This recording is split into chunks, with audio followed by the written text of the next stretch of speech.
Assalamualaikum warahmatullahi wabarakatuh. Oke guys, Pi Network akan bekerja sama dengan Google Cloud ya guys ya. Jadi untuk membangun web 3. Oke guys.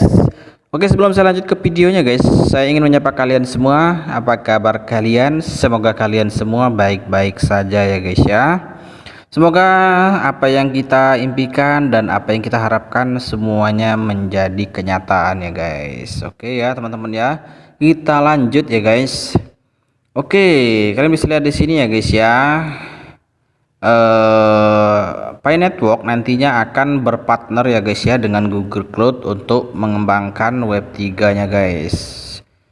Karena web 3 ini digadang-gadang lebih canggih dan lebih apa ya guys ya?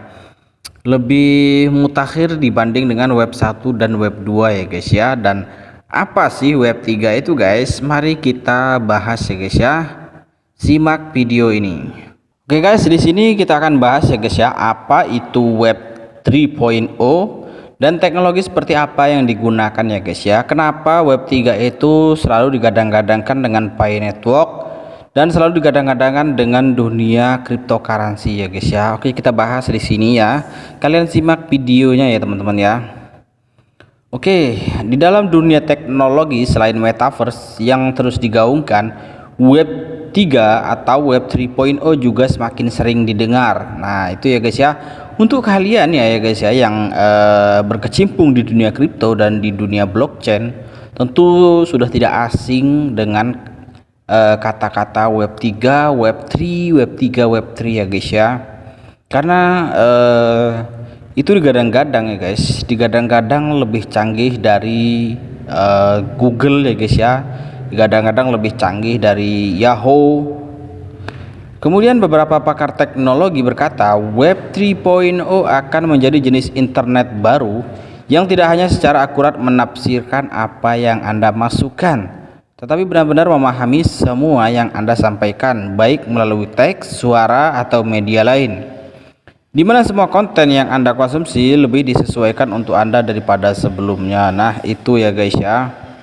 Jadi di sini guys, beberapa pakar teknologi berkata web 3.0 akan menjadi jenis internet baru. Nah, akan menjadi jenis internet baru yang tidak hanya secara akurat menafsirkan apa yang Anda masukkan, tetapi benar-benar memahami semua yang Anda sampaikan, baik melalui teks, suara, atau media lain, di mana semua konten yang Anda konsumsi lebih disesuaikan untuk Anda daripada sebelumnya. Nah, itu guys.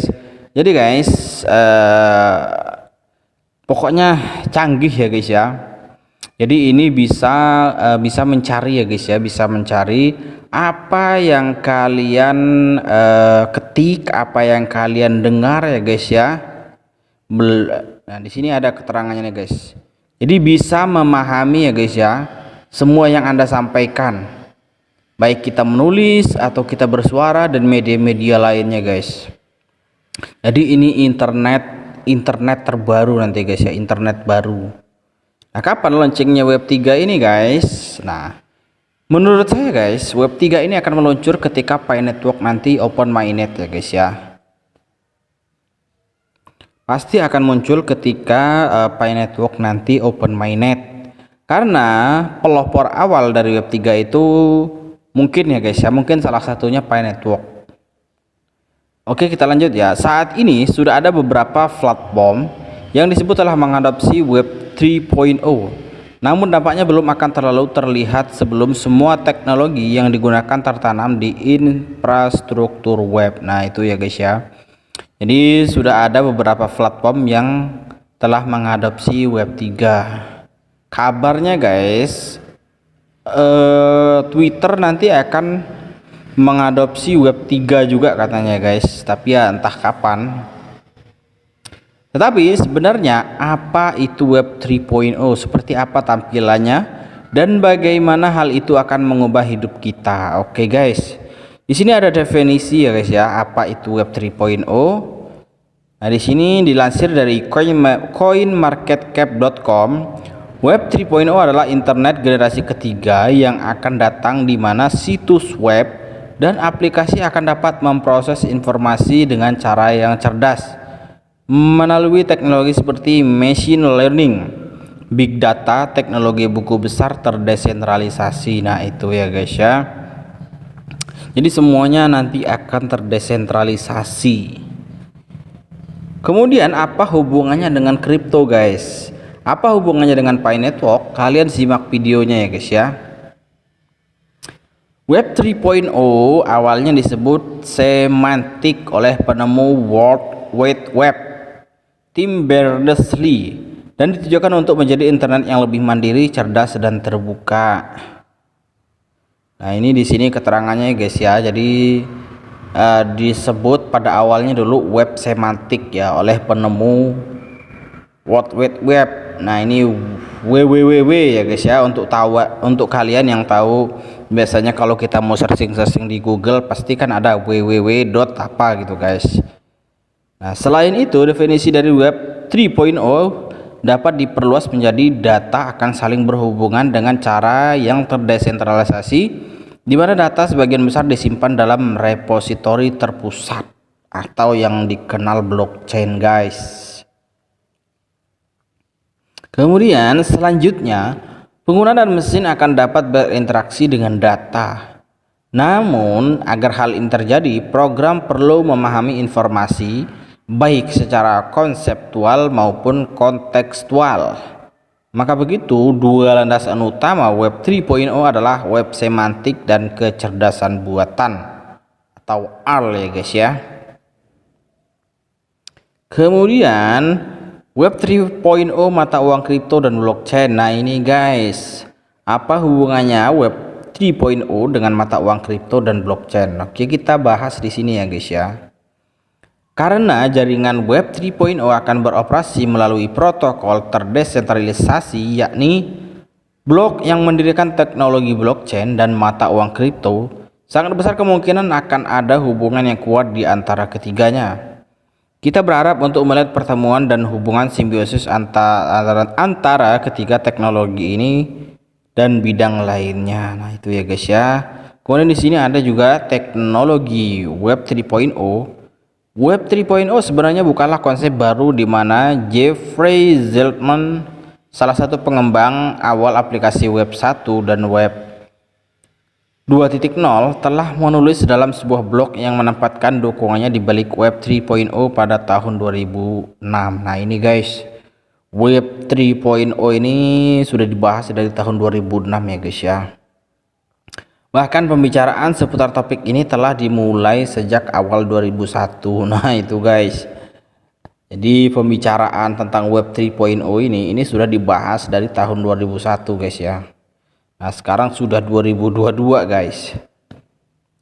Web 3.0 nantinya akan lahir dari evolusi alami alat web generasi lama yang dikombinasikan dengan teknologi mutakhir seperti AI atau kecerdasan buatan ya guys ya, dan blockchain, serta interkoneksi antara pengguna dan peningkatan penggunaan internet guys.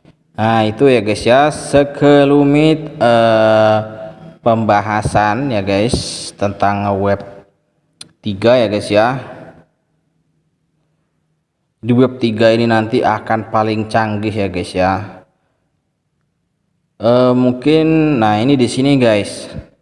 Jadi bisa pula dibilang web 3.0 adalah peningkatan atau upgrade dari dua pendahulunya, web 1, web 2. Nah, ini guys ya.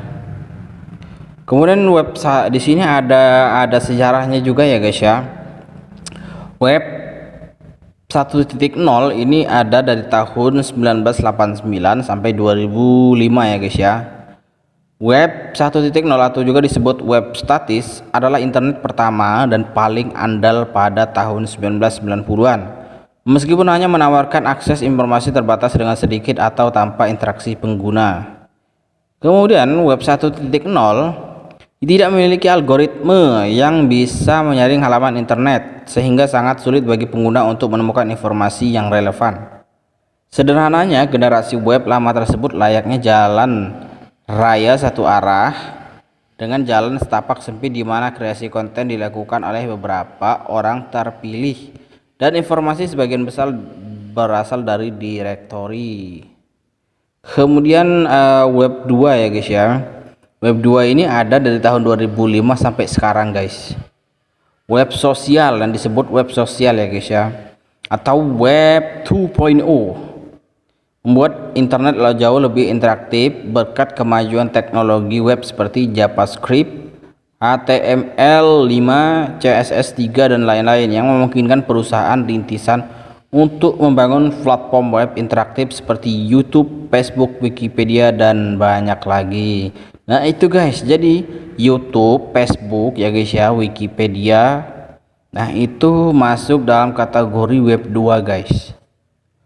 Kemudian perkembangan ini juga membuka jalan bagi jejaring sosial dan produksi konten buatan pengguna untuk berkembang.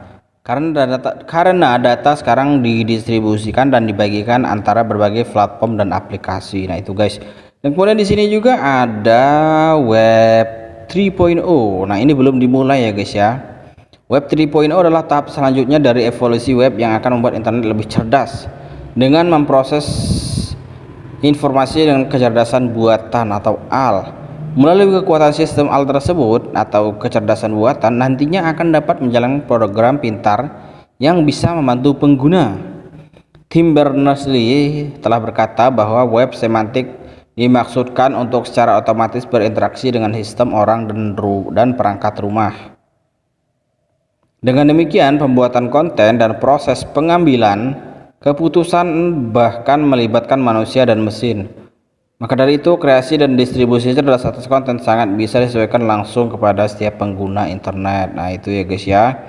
Jadi itu sekelumit tentang web 3 ya guys ya. Saya yakin web 3 ini nanti meluncur ketika Pi Network akan open mainnet ya guys ya. Oke, itu aja ya guys ya informasinya. Semoga bermanfaat. Sekian saja. Assalamualaikum warahmatullahi wabarakatuh. Salam petir.